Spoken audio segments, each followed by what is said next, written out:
Question number 3 of exercise 5.4. Write down the measure of.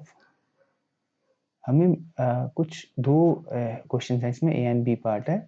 पहला है acute angles, कोई भी एक्यूट एंगल्स के मेजर लिखें, यानी कोई भी दो एक्यूट एंगल्स की डिग्री बताएं।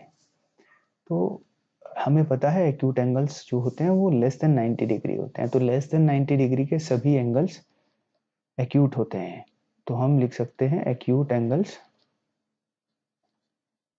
हम we can write 30 degree, 40 degree, 45 degrees, 60 degrees, 75 degrees, 90, 89 degrees, up to 89 degrees we can write acute angles.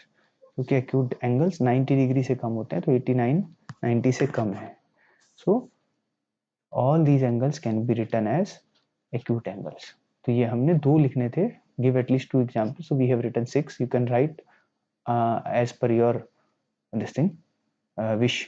तो हमें सिर्फ इसमें दो आंसर्स देने हैं। बी है ऑब्ट्यूज एंगल। तो ऑब्ट्यूज एंगल जो होते हैं वो होते हैं 90 डिग्री से एंड 180 डिग्री के बीच में। सो 90 डिग्री से बड़े होते हैं, more than 90 degree and less than 180 degree. तो more than 180 degree and less than 180 degree. तो more than 90 degree and less than 180 degree.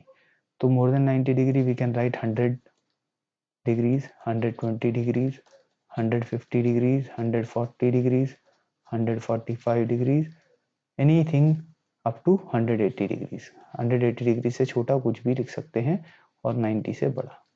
तो ये हमने 6 एग्जाम्पल्स लिख लिए हैं ऑब्ट्यूज एंगल्स के। तो आप इनमें से कोई भी एग्जाम्पल्स दे सकते हैं।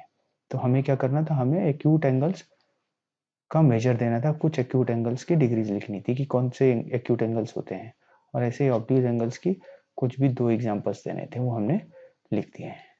आई होप ये आपको क्लियरली समझ में आ गया है। एक्यूट एंगल्स 90 डिग्री से कम होते हैं, तो 90 डिग्री से कम के कोई भी एंगल लिख सकते हैं, और ऑब्ट्यूज एंगल 90 डिग्री से ज़्यादा होते हैं और 180 डिग्री से कम होते हैं। तो आप इन 91 से लेकर के 179 तक के बीच के कुछ भी एंगल्स लिख सकते हैं। तो ये थर्ड क्वेश्चन कंप्लीट हो गया।